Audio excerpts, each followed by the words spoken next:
Most people have heard of Pablo Escobar. Most people have heard of El Chapo. But very few people have heard of the woman who terrified both of them. The woman who invented the cocaine cowboy era in Miami. The woman who ordered more murders than almost any other drug lord in history. The woman who built a billion-dollar empire from nothing, in a world where women were not supposed to exist at all. This is the story of Griselda Blanco, the godmother of cocaine, the Black Widow, and arguably the most dangerous criminal who ever lived.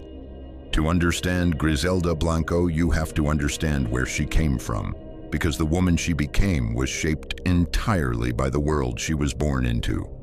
Griselda Blanco was born on February 15, 1943 in Cartagena, Colombia, not the beautiful colonial city of tourists and Instagram photos that Cartagena is today. The Cartagena that Griselda was born into was a city of crushing poverty, casual violence, and almost no opportunity for people like her. Her mother was, by most accounts, a brutal woman. Griselda's childhood was not a childhood in any meaningful sense. It was a survival exercise. She was on the streets of Cartagena from an extremely young age, begging, stealing, doing whatever was necessary to eat.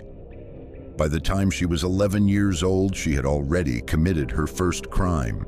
According to accounts that emerged later in her life, she kidnapped a child from a wealthy neighborhood and demanded ransom. When the ransom was not paid, she allegedly killed the child. She was 11 years old. Whether this story is entirely accurate is impossible to verify, but it tells you something about the world Griselda Blanco inhabited and the person she was becoming. In the slums of Cartagena, violence was not an aberration. It was a tool, and Griselda learned to use it earlier than almost anyone.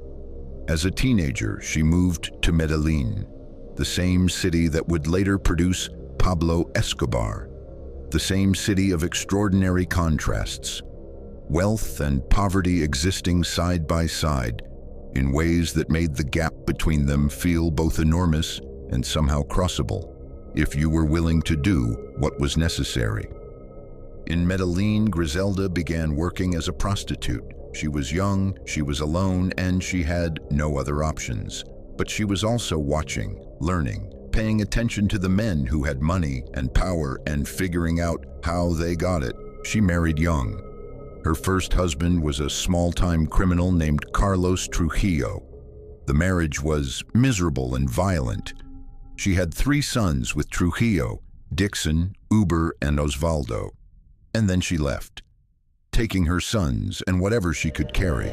Her second significant relationship was with a man named Alberto Bravo, and it was with Bravo that everything began to change.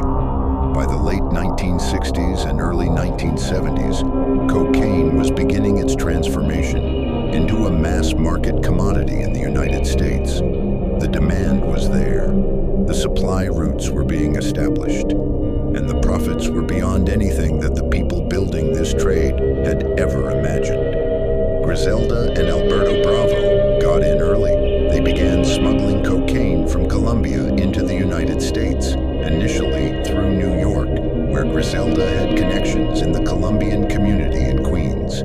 The operation was small at first, but it worked, and Griselda had a gift for this business that very few people possessed.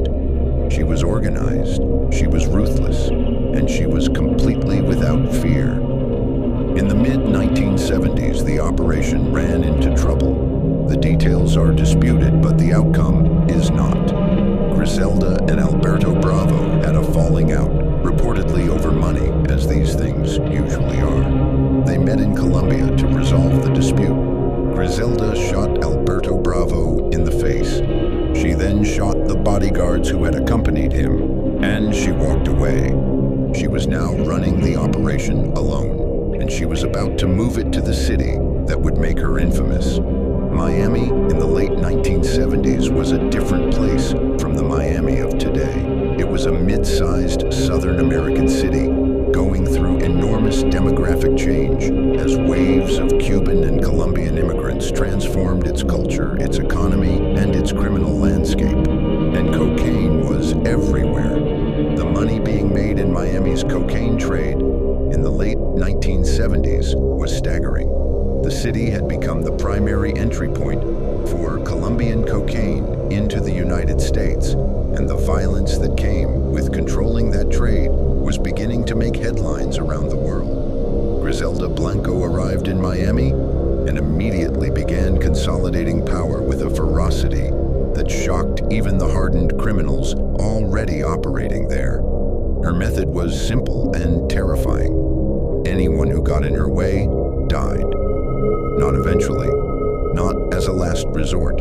Immediately and without hesitation, she pioneered the use of motorcycle assassins in Miami, hitmen on motorbikes who could pull up alongside a target, open fire, and disappear into traffic before anyone knew what had happened. This method of killing became so associated with her operation that it became one of the defining images of the cocaine cowboy era.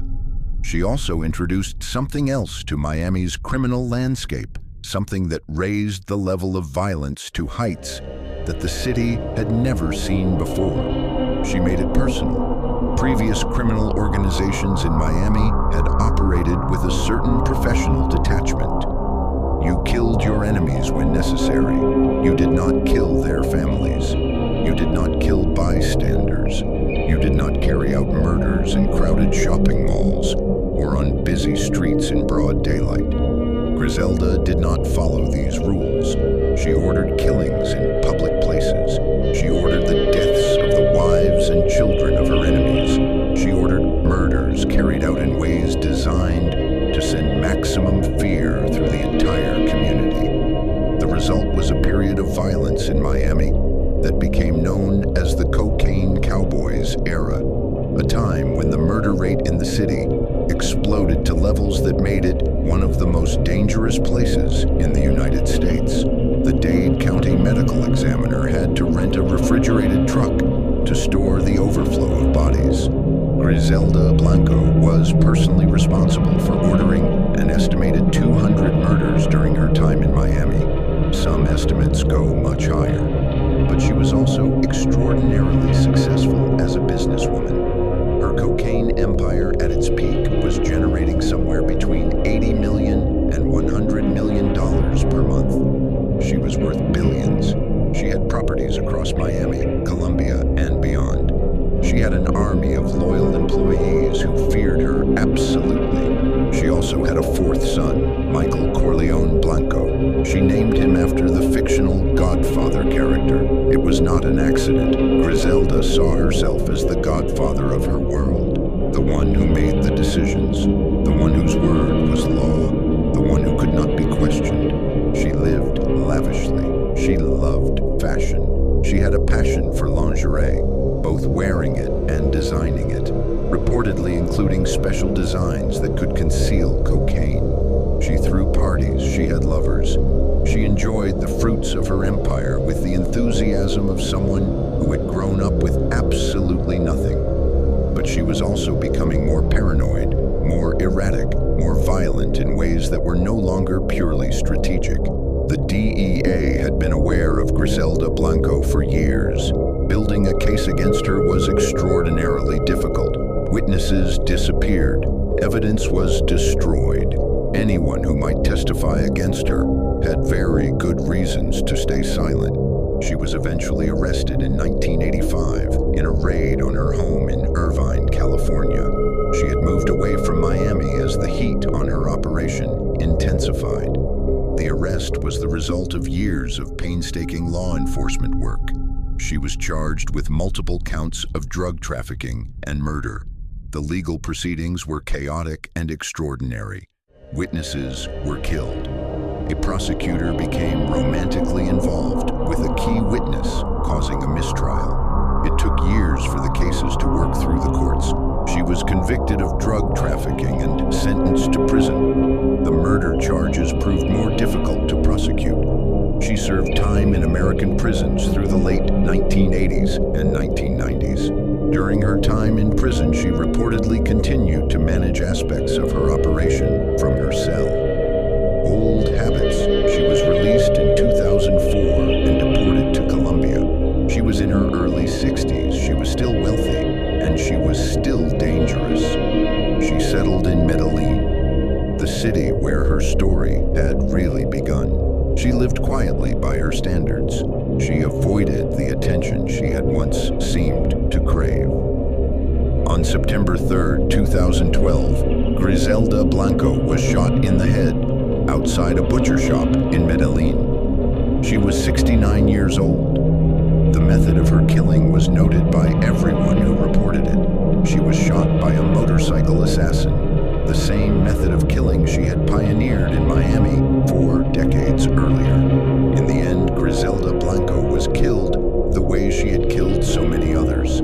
She left behind a legacy that Miami is still defined by in some ways. The cocaine cowboy era she helped create transformed the city economically, culturally, architecturally. The enormous amounts of cocaine money that flowed through Miami in the late 1970s and early 1980s funded construction, businesses, and a transformation of the city's skyline that is still visible today. She also left behind a mythology, a woman who had come from nothing, who had survived a childhood of unimaginable hardship, who had entered one of the most violent and male-dominated worlds on Earth, and not just survived, but dominated it, who had been more feared than Pablo Escobar, who had run a billion-dollar empire, who had died the way she had lived. Griselda Blanco, the godmother of cocaine, the Black Widow, the most dangerous woman in the history of organized crime, the girl from the slums of Cartagena who decided the world was going to know